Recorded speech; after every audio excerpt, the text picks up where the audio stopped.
Salut à tous, bienvenue sur le nouvel épisode de Thomas fait de la politique. Aujourd'hui, on va parler des Femen, sujet qui fasse, sujet un petit peu gênant, sujet un petit peu embêtant, mais qui me semble important. Alors d'abord, pourquoi parler des Femen? Je devais faire cette vidéo depuis longtemps. Ça fait très longtemps que j'en parle à mes amis, à mes copains. Et la semaine dernière, comme tout le monde l'a vu, il y a eu ces histoires horribles sur Charlie Hebdo. Et ça m'a motivé pour le faire. Pourquoi? Parce qu'ils défendent plus ou moins la même chose. Entre les Femen qui sont des provocatrices et Charlie qui sont aussi des provocatrices, il y a des accointances. D'ailleurs, c'est pas pour rien que quand tout le monde hurlait sur les Femen, le seul journal qui leur a ouvert la porte, c'était Charlie Hebdo. Et je crois d'ailleurs que Charb avait fait lui-même un édito de ce journal en disant qu'il voulait défendre les Femen. Alors, moi aussi, je vais essayer peut-être pas de défendre vraiment les Femen, mais au moins de défendre un certain bilan, une certaine vue des Femen. Voilà, je voudrais le faire parce que, d'abord, je crois que cette haine des Femen, elle est significative d'un problème à gauche, ou d'un malaise à gauche. Et je pense que c'est important de travailler sur les Femen aujourd'hui, quand on voit l'état dans lequel est la gauche. Deuxième chose qui font que je voudrais l'étudier, c'est que les Femen, en fait, elles posent la question politique éternelle. Est-ce que la fin justifie les moyens? Et tout au long de cette vidéo qui sera un petit peu trop longue, on pourra se poser la question de savoir si la fin politique justifie les moyens. Dernier point, cette vidéo sera un peu longue. Elle est, je crois, en 4 épisodes, 4 vidéos. C'est un petit peu long, donc je vous conseille de vous poser tranquillement dans un canapé et peut-être prendre des notes pour après commenter.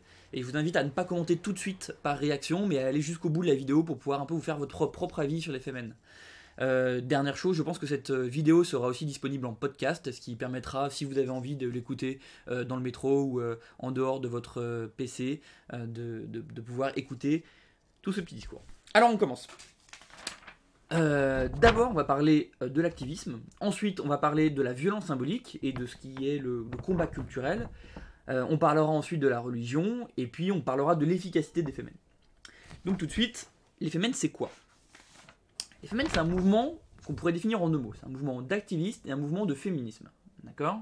Ça a été formé en Ukraine en 2004 à la suite de ce qu'on a appelé la révolution orange. Donc c'est les révolutions contre le dictateur de l'époque. Il y a plusieurs membres fondateurs. J'ai noté Oksana Shevchenko, Anna Hutsol, Alexandra Shevchenko et bien sûr Inna Shevchenko qu'on retrouvera en France à partir de 2012 et qui va s'installer notamment au Lavoir moderne.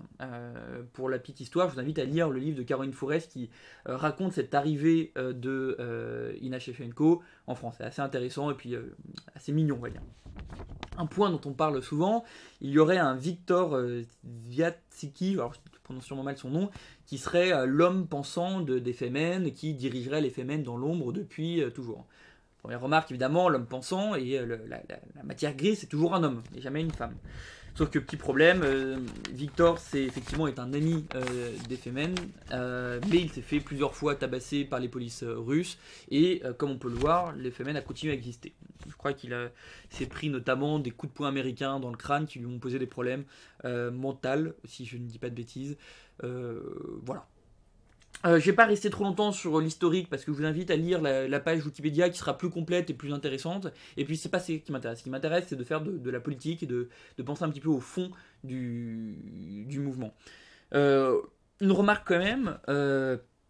Les Femen, c'est un mouvement internationaliste. Il y a des Femen dans beaucoup de pays du monde, au Canada, en Égypte et dans d'autres pays. Et je crois que c'est assez notable parce qu'il y a aujourd'hui peu de partis de gauche qui sont vraiment internationaux et qui fonctionnent vraiment sur Internet. Voilà. Alors, maintenant, politiquement, qu'est-ce que c'est que les Femen? Donc, je l'ai dit, c'est un mouvement féministe, c'est un mouvement d'activistes, mais c'est aussi un mouvement qui défend des valeurs. Que ce soit clamé plus ou moins précisément, que ce soit vu ou ressenti dans leurs actions, c'est un mouvement qui a une ligne politique. C'est un mouvement marxiste, de gauche, c'est un mouvement révolutionnaire, on l'a vu notamment en Ukraine, c'est un mouvement féministe, c'est un mouvement anticapitaliste qui se définit en tant que tel, c'est un mouvement anti-corruption, anti-dictature, anti-prostitution, là j'ai peut-être un petit peu des vues divergentes, mais ils ont été notamment contre le tourisme sexuel en Allemagne. C'est un mouvement anticlérical, mais même anti-religieux, ils le disent, ils le répètent, et ils se préconisent d'un féminisme radical qu'ils appellent sextrémisme. C'est dit comme ça, on pourrait s'imaginer que c'est finalement comme le NPA, il n'y a pas de grande différence. Et pourtant, quand je dis ça, il y a quelque chose qui gêne. Et où est la différence entre une militante féministe du NPA, qui serait une militante radicale, et une militante féministe des Femen?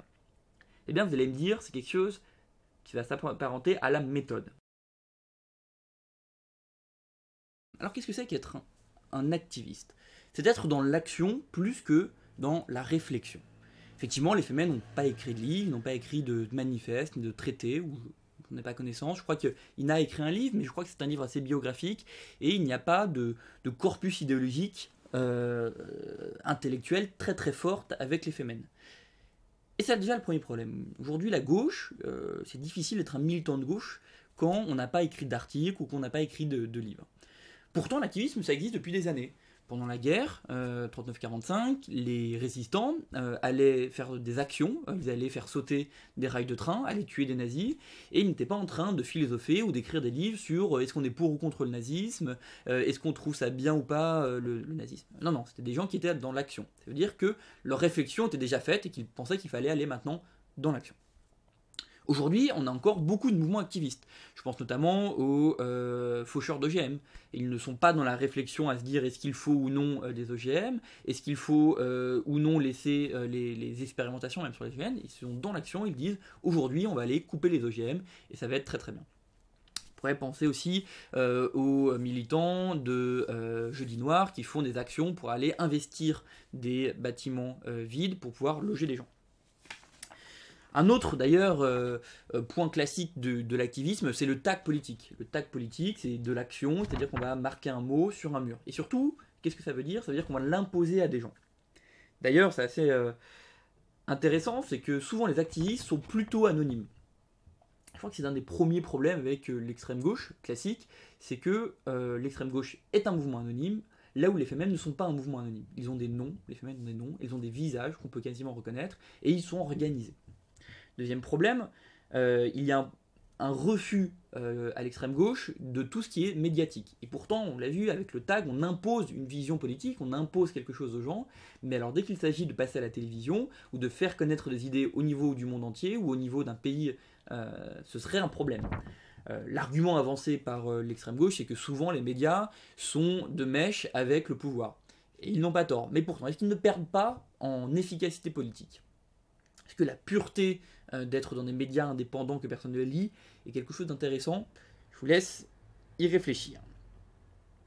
Mais alors, comment ça se fait qu'on arrive à avoir des mouvements d'activisme qui sont consensuels, sur lesquels tout le monde est d'accord? Les OGM, c'est bien qu'ils aillent couper les OGM. Le droit au logement, c'est bien qu'ils aillent dans des logements inhabités pour les récupérer. Et pourquoi ça poserait des problèmes lorsque les Femen font des actions féministes? C'est qu'il faut se poser des questions sur le fond. Il n'y a pas aujourd'hui de consensus à gauche sur le féminisme comme il y a pu en avoir il y a longtemps. Et ça doit nous interroger. Qu'est-ce que font les Femen? Elles sont violentes. Elles instaurent une sorte de violence symbolique. C'est pas une violence physique, c'est pas une violence où elles vont se bagarrer dans la rue, c'est une violence symbolique. À droite, ça pose problème et c'est normal. À droite, il y a un refrain qui nous dit les femmes ont eu assez de droits, ça suffit comme ça, il faut arrêter d'en parler du droit des femmes, on est bien et on arrête de se poser la question du féminisme. À l'extrême droite, notamment des gens comme Zemmour ou Soral parlent d'un monde qui serait trop féminisé, qui serait même dévirilisé, ce qui ne veut strictement rien dire, qui est absurde, mais c'est un discours classique à droite et à l'extrême droite. C'est dans leur logique. Ce qui est problématique, c'est qu'à gauche, on n'a plus vraiment de discours féministe. Et quelque part, ils ont un peu raison. Alors, bien sûr, je provoque, mais pourquoi je dis ça? Les femmes ont les mêmes droits que les hommes. Dans la loi, la République insiste sur l'égalité entre les sexes, et tous les hommes ont les mêmes droits que les femmes. Et d'ailleurs, dans la même logique, tous les noirs ont les mêmes droits que les hommes en France. Pourtant, l'égalité n'est pas là. Vous êtes d'accord? Et qu'est-ce qui fait que l'égalité n'est pas là? Alors là, on a besoin de Karl Marx qui va nous parler et nous expliquer les différences entre la liberté et l'égalité dans la loi et la liberté et l'égalité réelle. On peut être dans un pays qui nous assure toutes les égalités dans la loi. Si dans les faits, dans le concret, il n'y a pas d'égalité, alors il y a tout à faire. Et l'égalité ne passe pas toujours par la loi, il ne passe pas toujours par les politiques. L'égalité, c'est aussi un combat culturel. D'accord Accorder la parole à une femme dans, dans une réunion classique, ça doit être quelque chose de naturel, de normal. Pourtant, on se rend compte que, classiquement, c'est des choses qui ne se font pas. Alors voilà. Il est donc nécessaire de recréer une culture d'égalité pour les femmes. Troisième point, les fémènes, qu'est-ce que c'est? C'est un mouvement de violence symbolique. Aujourd'hui, la gauche n'est plus violente, on l'a vu, à part peut-être dans quelques endroits, je pense notamment à Sivens ou Notre-Dame-des-Landes, où là il y a une certaine culture de la violence, et une violence symbolique. La gauche aujourd'hui a arrêté d'être violente. Pourquoi elle a arrêté d'être violente? On peut essayer de se poser cette question. Et pour y répondre, il faut essayer de se poser la question à l'envers. À quoi sert la paix en politique? À quoi sert le fait de ne plus vouloir changer les choses? Eh bien la paix, c'est un instrument qui sert à maintenir un état du monde tel qu'il est, un ordre du monde tel qu'on est. Les gens qui ne veulent plus d'embrouilles, qui ne veulent plus se chiffonner, qui ne veulent plus se bagarrer, qui ne sont plus prêts à prendre des positions clivantes, c'est des gens qui acceptent le monde tel qu'il est et qui ne veulent plus changer. Et je crois que la gauche en est là aujourd'hui. Elle accepte l'ordre du monde, elle n'a plus envie de révolutionner la vie des gens. Peut-être qu'elle pense que les femmes ont suffisamment de droits. Je crois qu'il y a un autre problème. Les fémènes, elles, considèrent que le monde est un monde patriarcal, où les hommes maintiennent un certain pouvoir sur le monde, et elles veulent changer ce monde, elles veulent casser ce patriarcat. Et donc elles veulent casser cette paix des hommes, entre guillemets, elles veulent casser ce patriarcat pour pouvoir instaurer une vision plus féministe du monde, plus égalitaire du monde.